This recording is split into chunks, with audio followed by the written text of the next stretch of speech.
Hello students, आपका स्वागत है आपके अपने यूट्यूब चैनल डेल मैथमेटिक्स पे। आज का अपना टॉपिक है प्रोटीन और वसा, जो अपनी टॉप 20 एमसीक्यू क्वेश्चन का थर्ड टॉपिक है प्रोटीन और वसा। तो आज अपन हल करने वाले हैं प्रोटीन और वसा के जो एमसीक्यू क्वेश्चन बनते हैं टॉप, उनको देखते हैं। और ये पहला क्वेश्चन लिखा हुआ है, प्रोटीन की बुनियादी संरचनात्मक इकाई क्या है। प्रोटीन की बुनियादी संरचनात्मक इकाई क्या होती है? तो पहला ऑप्शन लिखा हुआ है फैटी एसिड, ये संरचनात्मक इकाई नहीं होती है। ग्लूकोज भी संरचनात्मक इकाई नहीं होती है। न्यूक्लियोटाइड भी संरचनात्मक इकाई नहीं होती है। जो प्रोटीन की बुनियादी संरचनात्मक इकाई होती है वो है एमिनो एसिड, यानी कि इसका ऑप्शन है बी, यानी कि बिल्कुल आंसर पहले का जो आंसर है बी करेक्ट आंसर। अगला क्वेश्चन नंबर 2, मांसपेशियों के निर्माण और ऊतकों की मरम्मत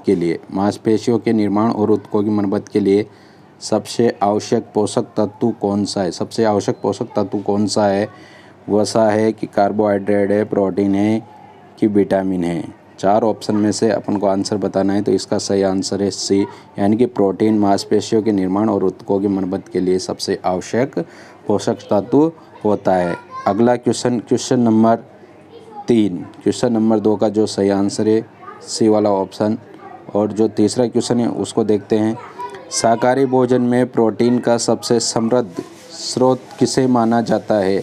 शाकाहारी जो भोजन होता है उसमें प्रोटीन का सबसे समृद्ध स्रोत किसे माना जाता है? तो शाकाहारी भोजन में जो सबसे समृद्ध स्रोत माना जाता है प्रोटीन का, वो होता है सोयाबीन। तो इसका सही आंसर है ऑप्शन नंबर बी, सोयाबीन। अगला क्वेश्चन नंबर 4 लिखा हुआ है, प्रोटीन की गंभीर कमी के कारण। जब प्रोटीन की कमी हो जाती है तो बच्चों में कौन सा रोग हो जाता है? तो इसका सही आंसर है क्वाशियोरकर, ये बिल्कुल सही आंसर है। जब भी प्रोटीन की कमी होती है तो क्वाशियोरकर नामक रोग हो जाता है। रिकेट्स, स्कर्वी और बेरी ये विटामिन ए के रोग होते हैं। प्रोटीन की कमी से केवल क्वाशियोरकर रोग होता है। अगला क्वेश्चन नंबर 5, वसा फैट्स का निर्माण किन अणुओं के मिलने से होता है? वसा का निर्माण किन अणुओं के मिलने से होता है? तो इसका आंसर है वसा अम्ल और ग्लिसरॉल के मिलने से वसा का निर्माण होता है।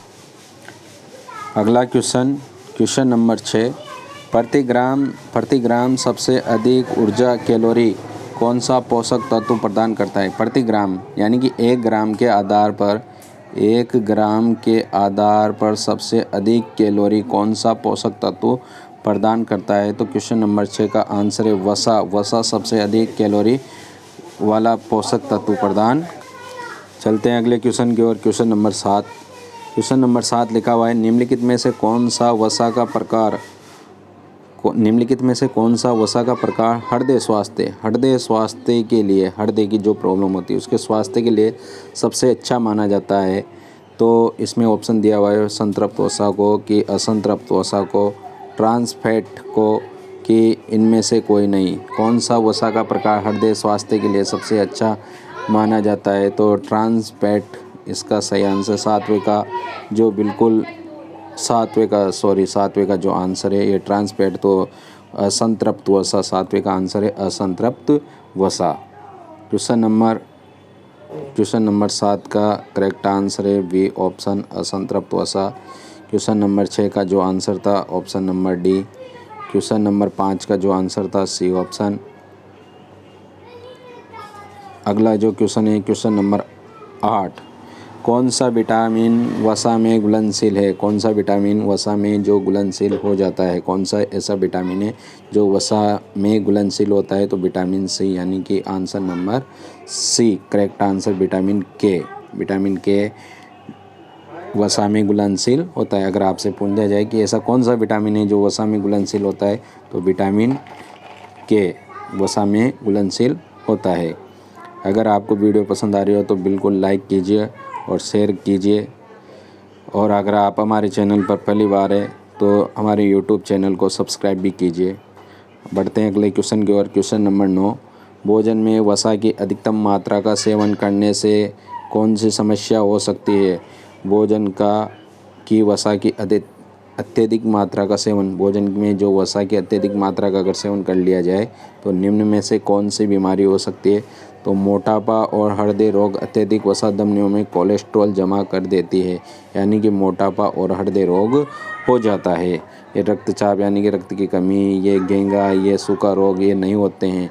वसा की अगर अधिकता हो जाती है तो मोटापा और हृदय रोग की बीमारी हो जाती है। अगला क्वेश्चन नंबर 10, एंजाइम मूल रूप से क्या होते हैं? एंजाइम मूल रूप से क्या होते हैं? एंजाइमों को वसा बोला जाता है कि शर्करा बोला जाता है कि विटामिन बोला जाता है कि प्रोटीन बोला जाता है? तो 10वें का बिल्कुल सही आंसर है प्रोटीन बोला जाता है। एंजाइम जो मूल रूप से किसके होते हैं? प्रोटीन के बने होते हैं। अगला क्वेश्चन नंबर 11, नाखून, बाल और खुर। नाखून, अपने नाखून होते हैं, बाल होते हैं और खुर में कौन सा प्रोटीन पाया जाता है? नाखून, अगर आपसे पूछ लिया जाए कि नाखून, बाल और खुर में कौन सा प्रोटीन पाया जाता है, तो क्वेश्चन नंबर 11 का बिल्कुल आंसर है केराटिन प्रोटीन पाया जाता है। कहीं कहीं पर कैरोटीन भी लिखा होता है, वो भी सही है।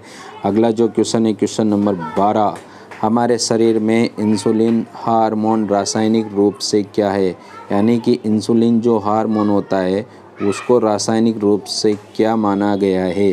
तो इसको रासायनिक रूप से क्या माना गया है? प्रोटीन माना गया है कि वसा माना गया है कि कार्बोहाइड्रेट माना गया है या फिर विटामिन माना गया है?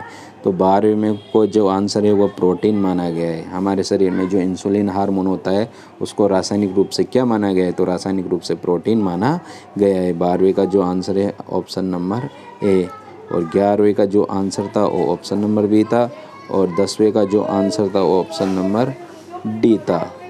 9वें का जो आंसर था ऑप्शन नंबर ए था। इसके पहले अपन बता चुके हैं। देखो, आप वीडियो को लाइक ज़रूर कीजिए। रोज़ाना आपको 20 जो सीरीज चल रही है टॉप 20 MCQ क्वेश्चन की, उसमें जुड़े रहिए। सेट एग्ज़ाम के लिए आपके लिए बहुत फ़ायदेमंद होगी।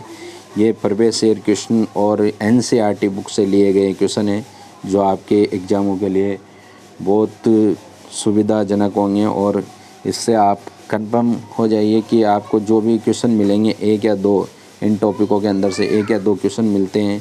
इस तरीके से आप अपनी तैयारी को बेहतर कर सकते हैं। आप हमारे साथ जुड़े रहे। रोज़ाना आपको 20 MCQ क्वेश्चन हर टॉपिक से दिए जा रहे हैं, उनको अच्छे से रीड कीजिए, वीडियो को लाइक कीजिए, शेयर कीजिए और सब्सक्राइब भी कीजिए। अगला क्वेश्चन है अपना क्वेश्चन नंबर 13।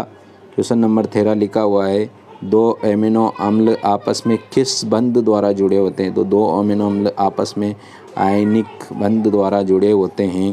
क्वेश्चन नंबर 13 का जो आंसर है ऑप्शन नंबर ए। जो 14वां क्वेश्चन है, अब दूध में पाया जाने वाला मुख्य प्रोटीन, यानी कि दूध में कौन सा प्रोटीन पाया जाता है?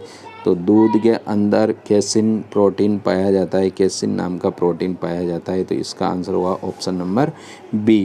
क्वेश्चन नंबर 15, अंडे के सफ़ेद भाग, जो अंडे का सफ़ेद भाग होता है यानी कि एग वाइट में कौन सा प्रोटीन प्रचुर मात्रा में होता है? तो अंडे का जो सफ़ेद भाग होता है उसमें प्रोटीन प्रचुर मात्रा में कौन सा होता है? तो वो होता है भाई एल्ब्यूमिन। एल्ब्यूमिन जो सफ़ेद भाग होता है उसमें प्रोटीन प्रचुर मात्रा में पाया जाता है। अगला क्वेश्चन नंबर 16। क्वेश्चन नंबर 16 आपकी स्क्रीन पे ये है, कमरे के तापमान यानी कि रूम टेम्परेचर पर जो वसा टॉस होती है वो आमतौर पर क्या कहलाती है? तो कहलाती है संतृप्त वसा। कौन सी वसा कहलाती है? संतृप्त वसा, यानी कि क्वेश्चन नंबर 16 का जो आंसर है वह है संतृप्त वसा, और 15 का जो आंसर था वह था एल्ब्यूमिन। अगला जो क्वेश्चन है क्वेश्चन नंबर 17, कौन सा अंग शरीर में अतिरिक्त वसा को संग्रहित करने का मुख्य कार्य करता है? कौन सा शरीर का कौन सा अंग है जो अतिरिक्त वसा को संग्रहित यानी कि स्टोर करने का मुख्य कार्य करता है? तो 17 का जो आंसर है वो एडिपोज उत्तक। एडिपोज उत्तक एक ऐसा उत्तक होते हैं भाई, जैसे ऐसे लेयर जमी होती है, ये ऐसे लेयर जमी होती है उत्तकों की, तो इसमें एडिपोज उत्तक होता है। उसमें वसा को संग्रहित करने का मुख्य कार्य होता है, अपन कहते हैं कि चर्बी छट गई, वो ऊतक हुआ कार्य करता है। क्वेश्चन नंबर 17 का जो आंसर है एडिपोज उत्तर यानी कि ऑप्शन नंबर बी। 18वां क्वेश्चन है, निम्नलिखित में से कौन सी वसा मानव निर्मित है जो सेहत के लिए सबसे खतरनाक है, यानी कि ऐसी कौन सी वसा है जो मानव के द्वारा निर्मित होती है और सेहत के लिए सबसे खतरनाक होती है। तो ये होती है भाई trans fat option number C. 19वां जो क्वेश्चन है, मानव शरीर में कोलेस्ट्रॉल का निर्माण मुख्य रूप से किस अंग में होता है। मानव शरीर जो होता है उसमें कोलेस्ट्रॉल का निर्माण किस अंग में होता है। जो कोलेस्ट्रॉल बनता है वह किस अंग में बनता है, तो बनता है यकृत में, यानी कि लीवर के अंदर कोलेस्ट्रॉल का निर्माण मुख्य रूप से किस अंग में होता है, यानी कि कोलेस्ट्रॉल का निर्माण यकृत के अंदर होता है, यानी कि ऑप्शन नंबर ए।